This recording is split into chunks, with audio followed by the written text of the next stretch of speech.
Water rolls downhill, seeking its own level, never asking why it cannot defy the gravity. The soil beneath the surface knows the purpose of the rain, beauty in the balance, Mother Nature's way, moving, changing, growing, always ever knowing it owes nothing to the world, but just to be. The leaves fall when they're supposed to fall, roots are where the growing begins. Has it ever occurred to you that you are powerful beyond all measure? Has it ever occurred to you that you are beautiful on many levels? Has it ever occurred to you that you are seeking faith outside yourself when all the love you need is, all the love is right where you are?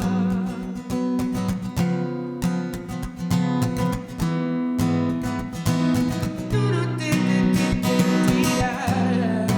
planets and the sun circling in space, using one's own gravity to hold another in its place. I wonder if they know their path is a part of the whole thing, the whole thing. Fall in love with being, fall in love with growing, fall in love with life itself, and you know what I mean. You are not alone. No, you are part of everything.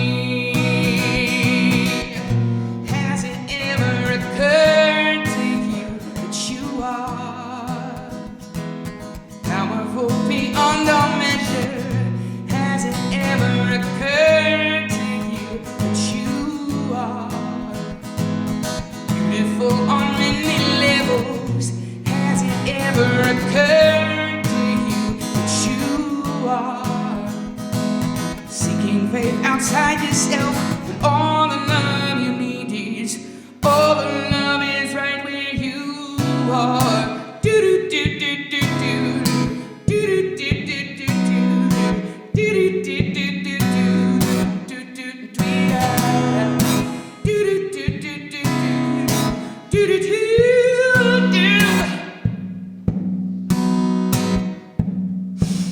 We're made of light, we're made of power and of pure love. The same atoms and the molecules of stardust. Think about these things and how they're made and how you can trust the rhythm of the universe, this energy of love. Standing to the possibilities that you can amplify your purpose in this life and how you're more than qualified to multiply the ways that we can change a universe and try to write the story differently, how we were meant to unify. Ha! It's time to rise. It's time to rise. Ha! It's time to rise. Has it ever occurred to you that you are powerful beyond all measure? Has it ever occurred to you that you are beautiful on many levels? Has it ever occurred to you that you are seeking faith outside yourself when all the love you need is, all the love is right where you are?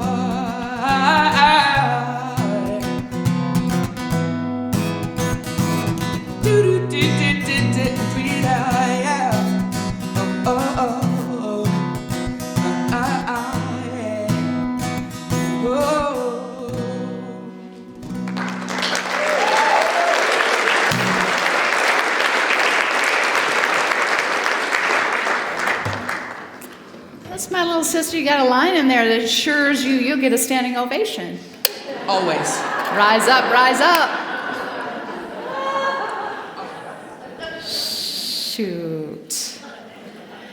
All right, well, here we go. We are continuing our series of the chakras, these energy centers in our body. We have a slide of all of them, reminding you that the word chakra comes from the Sanskrit word meaning wheel. So pointing out this point of intersection where energy converges within our body. And we're recognizing that there are two different flows. Last week we talked about the masculine and the feminine and how we're working to balance those out energetically. There's also an upward flow and a downward flow. So we are gaining energy from the earth and opening up to the inspiration, infinite ideas through our crown chakra. So to have the idea that that all the ideas sort of already exist and we are tapping in and connecting with them and receiving them. Whoa, so cool. So, the greatest gift really behind this is to recognize, ideally we are working to unify and integrate these energies. They don't have to work against each other. One isn't better than the other. The idea is to build them and build upon them and have them be working in a balanced way. Each chakra reflects an aspect of consciousness essential to our lives. And each chakra we encounter is a step on the continuum between matter and consciousness. Right? So we need this physical body, nothing wrong with it, nothing wrong with the way we experience the world. And as we move on up, we connect with higher and higher levels of consciousness. I want to remind you, because I am using this as a resource for my talk today, The Wheels of Life, written by Anodea. Such an interesting name, Anodea. Andoeea. All right, that's her first name, Judith. So that is the resource. We do have copies in the bookstore if you're interested in learning more. So, the author of this book defines the chakras as organizational centers for the reception, assimilation, and transmission of life energy.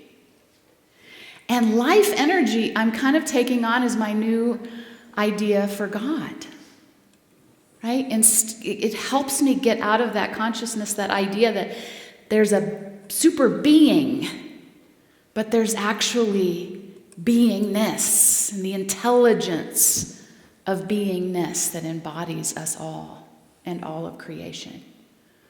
And so that puts us in alignment with it, in reception to it, and to be able to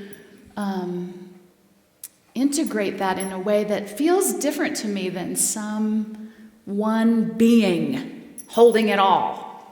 Sometimes giving, sometimes not. Yes? So I want to remind you of the history that this has. The chakra wisdom comes from the ancient Hindu traditions of India and northern Africa, dating back as far as 3000 BCE. With written traditions dating back to 2000 BCE, known as the Vedas and the Upanishads. This wisdom teaching is inextricably linked with the science and practice of yoga, as I've reminded you every week. And the philosophy and practice of yoga is unique in that it really taps into the wisdom of weaving the body, mind, and spirit together through movement, through breath, through stillness. I told you also that yoga translates as the word yoke, as a system of philosophy and practice designed to yoke, to connect our mortal self with the divine. I could say more about that, but we don't have time. So each of the 7 chakras are said to correlate with different abilities, different expressions, and types of health. They are independent facets of a basic unified field of consciousness. They don't really act separately and can only be separated intellectually, right? So they're working all the time. It's not like, shut them down, we're going to only talk about solar plexus today. We have to do that in order to learn about them, but they're always working together. And they cooperate with each other.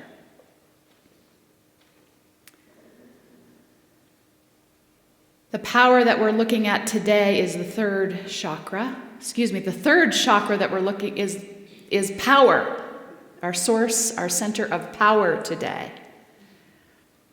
And I do have a slide for that, thank you. I didn't know how that yellow would show up. Yellow is the color associated with this chakra. Turns out, yellow and my skin tone are not friends. So this is as close as I could get. Every chakra corresponds with a color and with an element. The solar plexus are associated with the element of fire, bringing light, warmth, and energy and power to our system. Associated with that element of fire is a masculine energy, an active energy.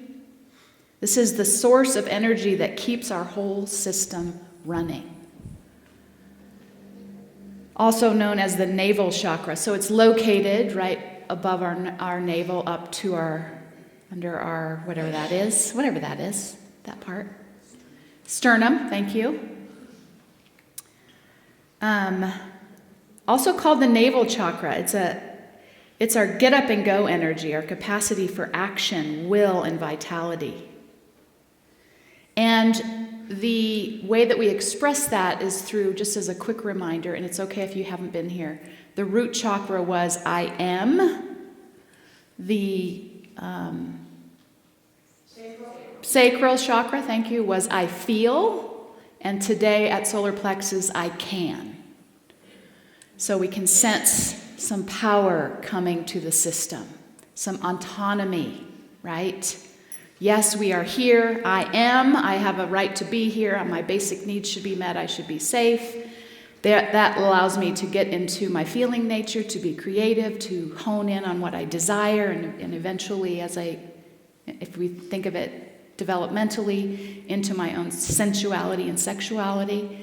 And then on to solar plexus, I can, with this power center, to begin to move through the world knowing I have the power to choose, and knowing what I invest my power into, and what effects power over me has. The impacts physiologically is on our immune system, and rules our metabolism and the regulation and distribution of metabolic energy throughout the body. This chakra also correlates with the development of ego. So this is when, and that is not all bad, right? We need to be able to individuate to function in the world and then to contribute to the whole. So it's just one part of our being, and I think the real issue that's come about with the ego is its propensity to become self-absorbed and to think it is the only option, right? So we need to be aware of our propensity to get caught up there. Through the third chakra, we express power through our own will. So I see will as taking, just raw power and focusing it, bringing it into focus, into action, allowing us to choose what we give power to and how we will use our power in life. So this energy center is also related to our confidence and our self-esteem, and thereby our sense of resilience. How well can we handle the challenges of life? How empowered do we feel to navigate the ups and the downs? The author says this: if we are to rise upward through the 7 chakras, it is the fire of our will that propels that movement. It is through our will that we liberate ourselves from fixed patterns and create new behavior. It is our will that steers us away from the path of least resistance, the addictive habit, or the expectations of others. It is through our will that we take actions that are difficult or challenging, moving towards something new. This is the path of transformation, but the first step, gosh darn it, is breaking old habits. So that's the initial task of this fiery energy, is to break us out of inertia. Right? Inertia is that term from physics referring to the tendency of an object to remain in the state it is in, either in motion or at rest, unless something acts upon it. So we have a tendency to be always in motion, thereby ignoring what we can attend to when we get still, when we get silent, or to be on the opposite end and being sloth-like, right? So the hardest part is getting started. How many have that? Just get to the gym, get on the mat, and then you're there. Or stopping. How many of you have that? Slowing down, stop. Boy, you guys are not telling me the truth here. That was not a 50-50 split.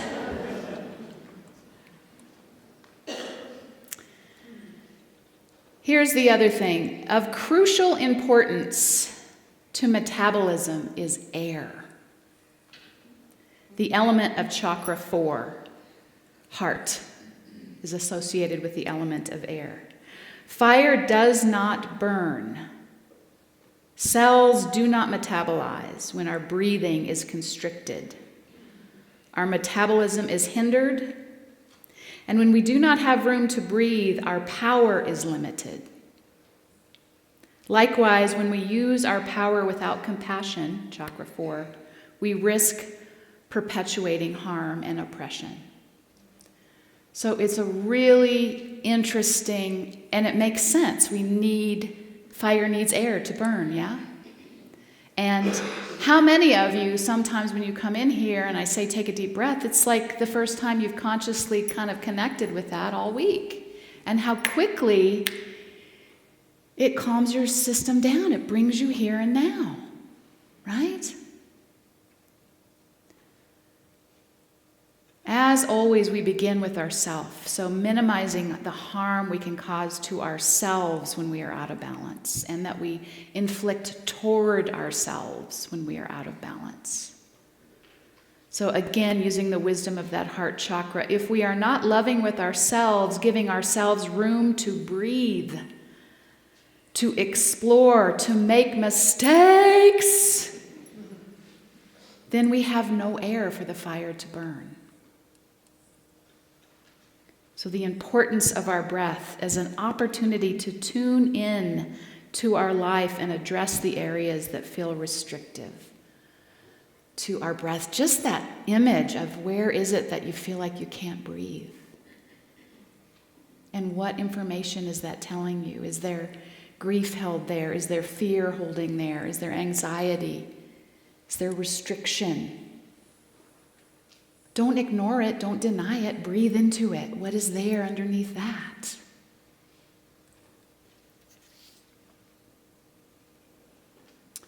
So the wisdom here is to call upon our own heart to steady us, to look at what is there for us to feel, to heal, to release, so that we can not only catch, but deepen our breath in a way that strengthens us from the inside out.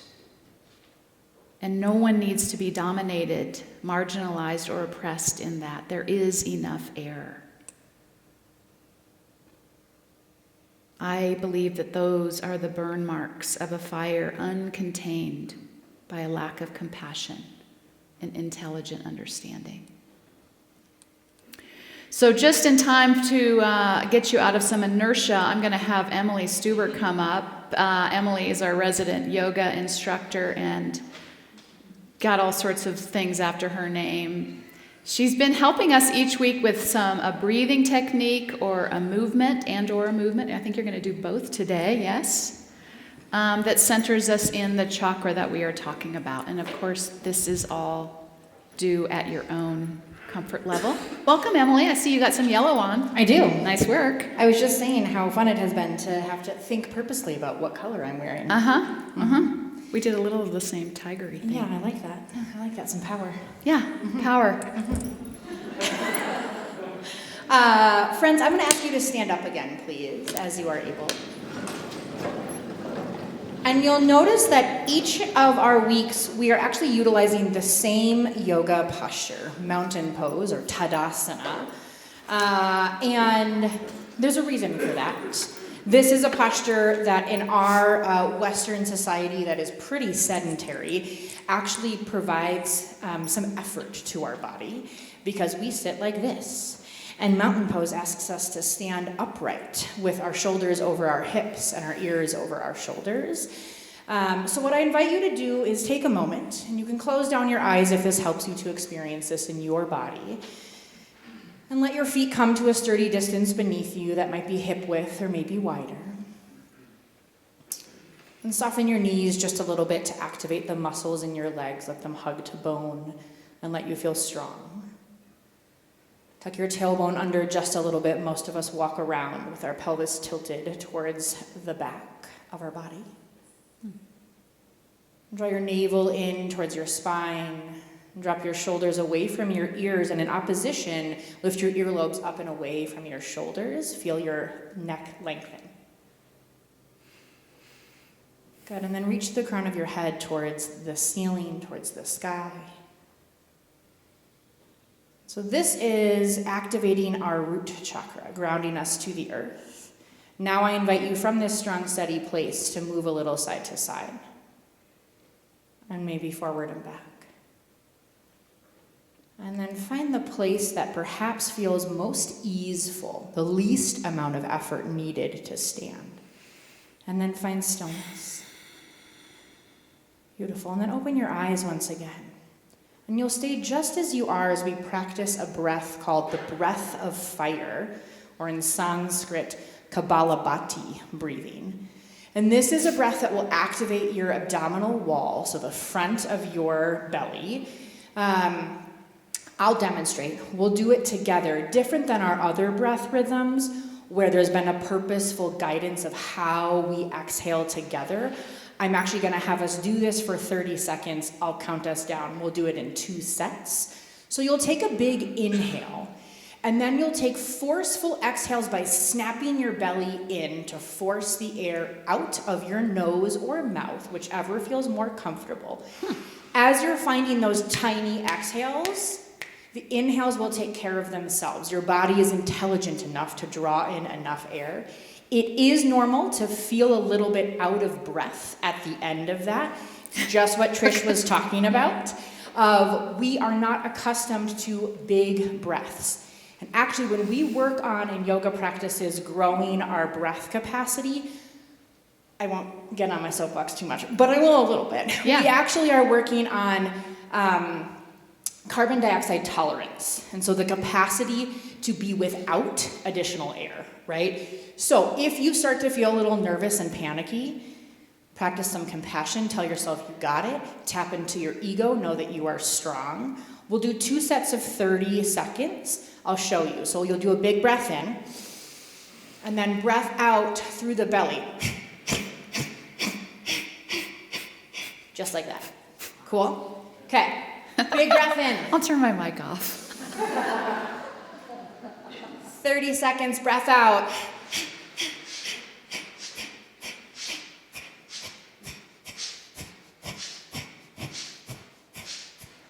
Good, keep going. 10, 9, 8, 7, 6, 5, 4, 3, 2, 1. You can let anything extra out. Take a moment, notice how you feel. Lightheaded. If you're lightheaded, soften your knees. Good. We're going to do it one more time. I encourage you to put your hand on your belly and to feel the snap of your belly. Okay? Big breath in. And breath out. Good. Keep going.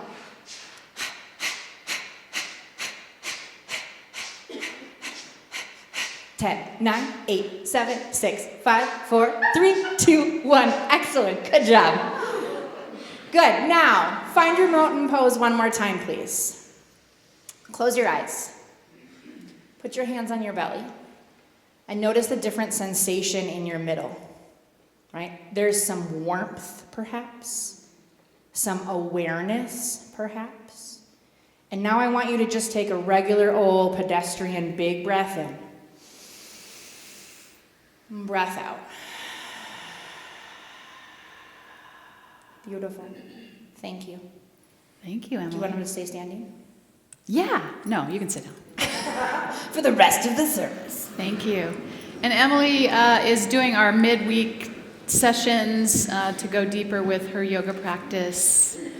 On Wednesdays at 7 p.m. we do, this week we'll be doing yoga and meditation around what we're talking about today, which is the solar plexus. I got a little lightheaded, I'm back.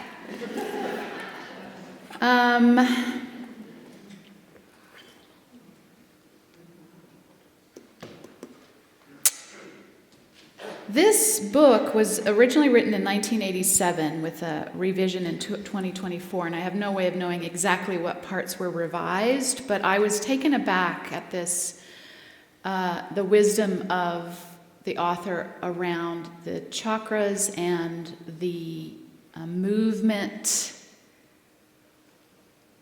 from our current model of power over versus transitioning into a concept of power with. So I'm reading a little bit because it was so poignant, and I think it speaks to what we are seeing in our country and in our world as this strange movement of power over people that I think is getting many of our attention, as it should. She says, in order to develop and heal ourselves at the third chakra level, we must re-examine the concept of power that involves the domination of one part by another, commonly called power over. Instead, we can develop power as integration, power within, the power of connecting with the forces of life. When we think about power, we can consider it as an active verb rather than a noun, something that someone is demonstrating over us, or perhaps we are doing that. But what are we actively giving our power to? What are we empowering? She goes on to say, our dominant worldview today is one that emphasizes separateness. We look at people, countries, land, cultures, and races all as separate, isolated building blocks to be counted and carried, coordinated through control rather than the natural order. Power overtakes constant effort. Power over takes constant effort and diligence. People are forced into submission, constantly intimidated, and therefore must be carefully guarded. Positions are never secure, but require greater and greater defenses. We overstep our bounds, depleting inner resources to steal wealth from some other place that we consider separate. In this diseased view, we see this as increasing our power by increasing our dominion, increasing what we have power over. Through the lens of the chakra system, power results from combining and integrating rather than fighting and dominating. Each chakra level emerges, first of all, from the combination of the levels below it. So again, we are integrating and moving. It's all a part of a balanced process. It is then activated by the descending current of consciousness, which brings understanding to each level.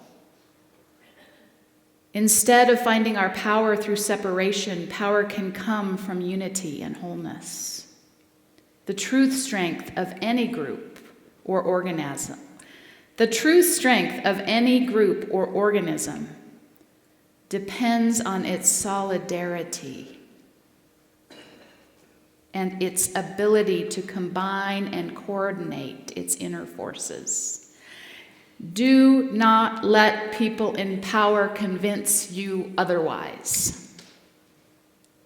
We can be more together than we can ever be divided.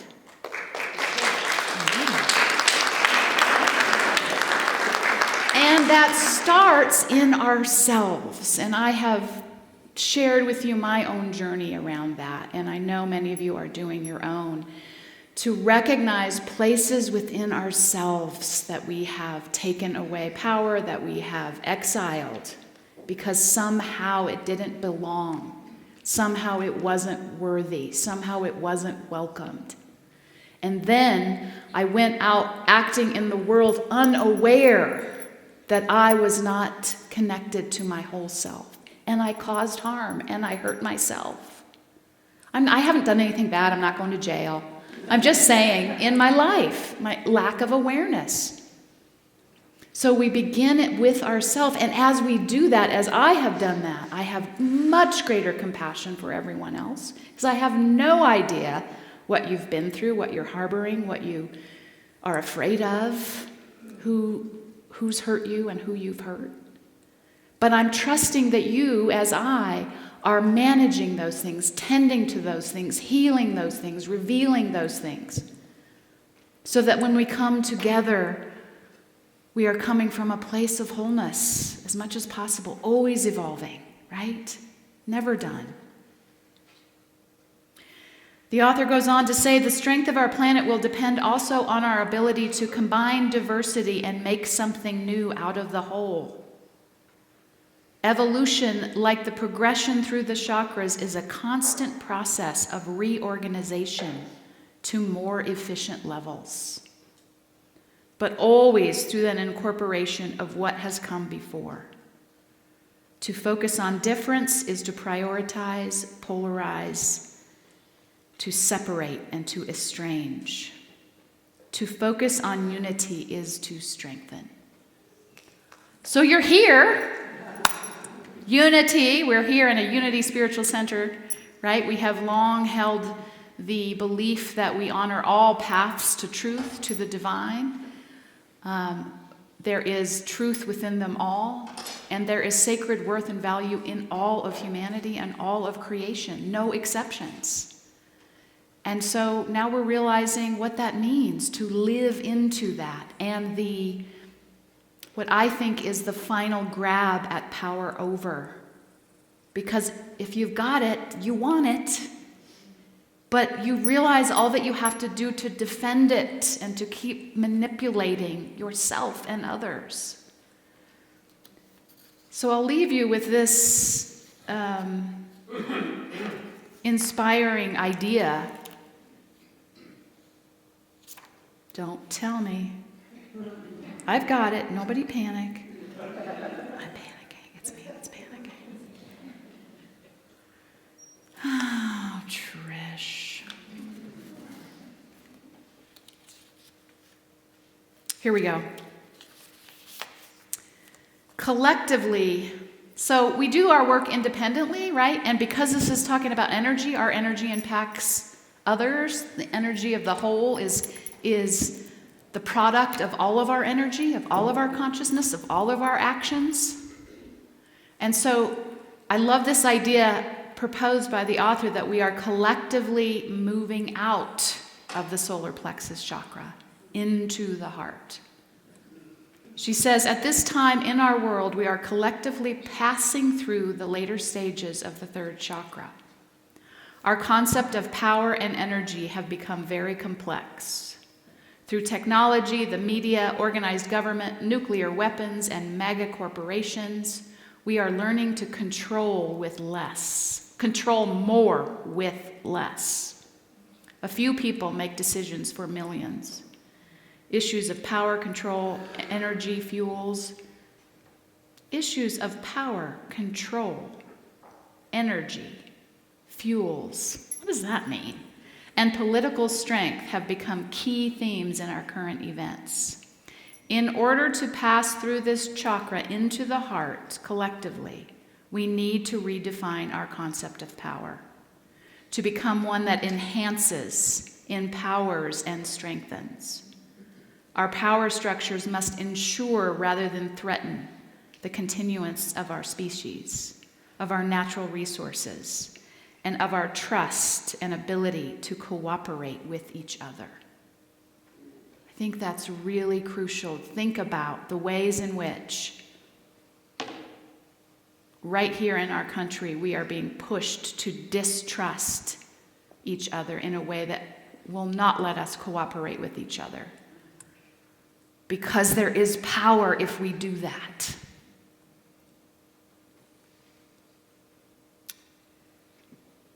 So, we need to see power that strengthens individuals and cultures simultaneously rather than supporting one at the expense of another. All right, so how do we do that? Listen, I've got a few things for you. I put some slides together from the toolkit of ways in which you can get in touch with your power center. First of all, doing some work around releasing anger safely. Trish said go out and just beat people up. No, I didn't. I love the author says blocked power is very often blocked anger. So if we don't feel powerful, that pisses us off. And so we need to get in touch with that anger in order to let that out healthily and safely in order to claim our power in ways that don't harm others. Let me see what these slides say. I can't see them up that close. So releasing blocked anger in safe and effective way. They have, what do they have, these rage rooms now? They have, you can go throw plates and axes. Now you need to be in good mental health before you do this. I'm not saying, you've got to be able to contain yourself. To be grounded, right, doing some things in nature is also very grounding, so you might throw your axe in nature. Not at anybody. Don't hurt the trees. Just let's think about it. Anger is a potent and cleansing force, but it is hard-earned and should be spent wisely. I love that quote.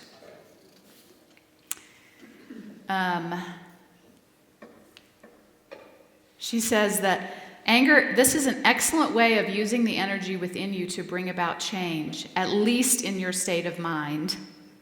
Anger is a potent force, a potent and cleansing force, but is hard-earned and should be spent wisely. It's not worth damaging loved ones for things we need to work out within ourselves.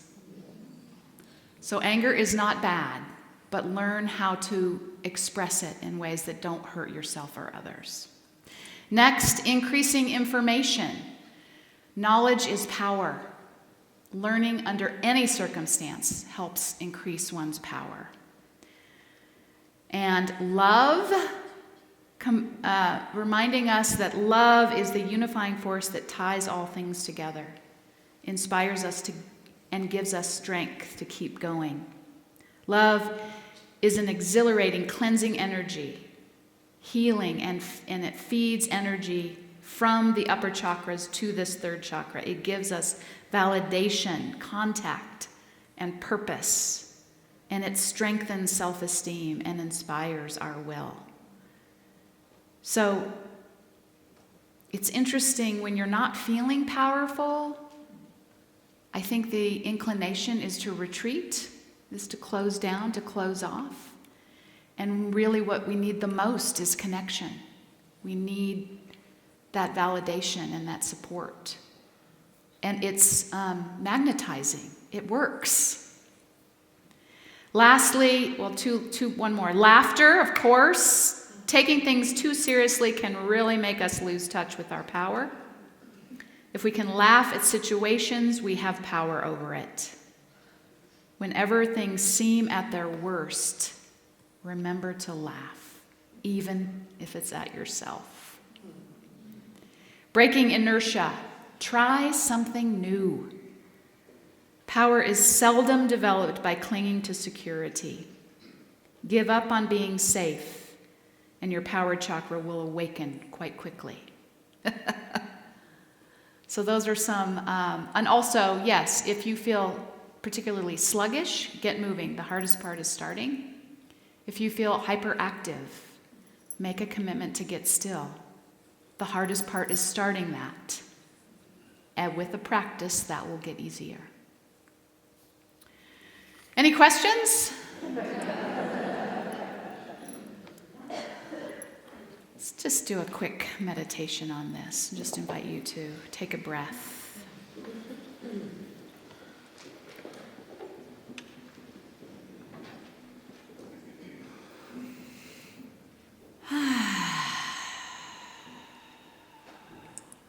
And with each breath moving inward, dropping out of your head into your heart, maybe even putting your hands on your heart to breathe into that heart space.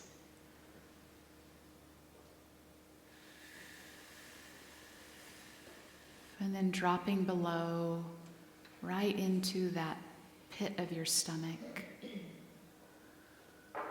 Or you felt that heat earlier with Emily. And just connecting with this place in your physical body and with this idea of your personal power. And notice how deeply you can breathe into that space. Can you expand your awareness of your own autonomy? Your individual power to make choices for yourself that are supportive and in alignment with your true desires and passions and skills. Might visualize a bright yellow ball circulating in that area. Illuminating this power center.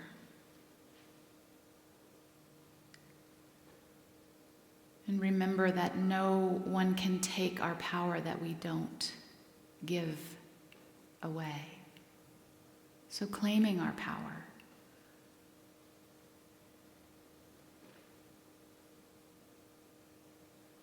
And tuning in to places and spaces and people and activities that empower us,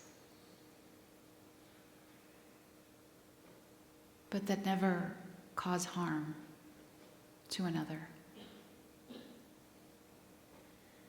Can we use this power center to unite all aspects of ourselves, to welcome the integration of these power centers within our body?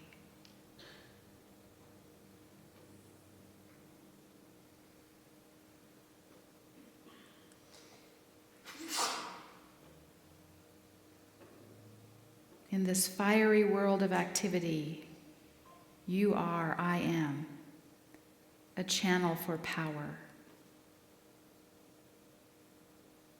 So we claim that now.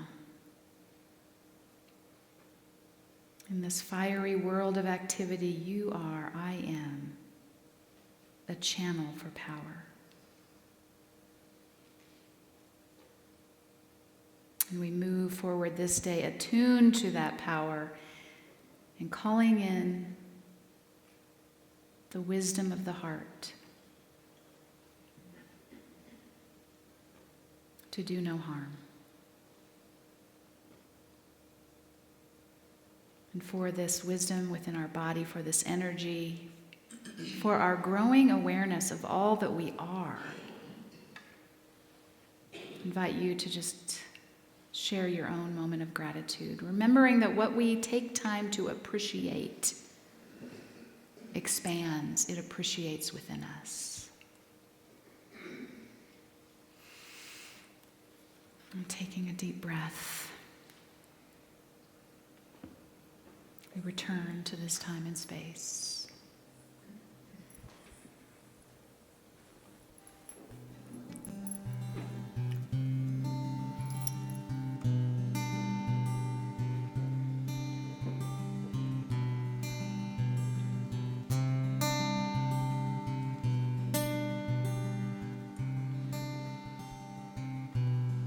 The ground shakes and the windows break, the foundation moves and shifts the shadows on the ground. When reality turns and runs, kicking and screaming, so your balance cannot be found. It's over, it's under, it's strained and it's stressed. It's lightning and thunder, a masquerade mess. And you start to wonder if this tempest will crest, destroy all the beauty, and leave the rest. Oh, I know how the cold winds blow.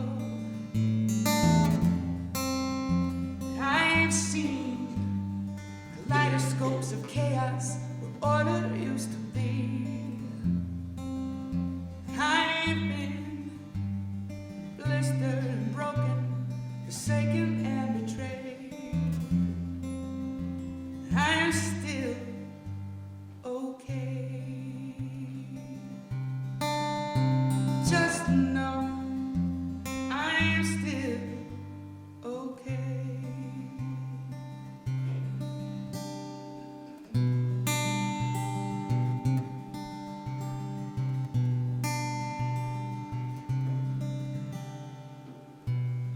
The light slides between your window blinds, but your soul just won't concede.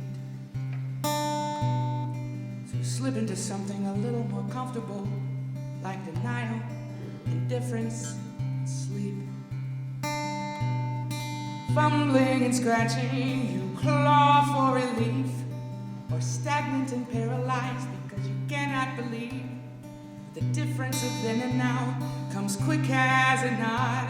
And the difference is they were here and now they're gone. Oh, I know how the cold winds blow. I've seen kaleidoscopes of chaos where order used to be. I've been blistered and broken, forsaken and betrayed. I'm still okay. Just to know I am still okay. You see, the best of us were blessed with just a fraction of the light. Makes perception of the cameras, photographs look like fragmented pieces of faces far away. But you're still okay. 'Cause I know how the cold winds blow. I've seen kaleidoscopes of chaos where order used to be. I've been blistered and broken, forsaken and betrayed. But we're still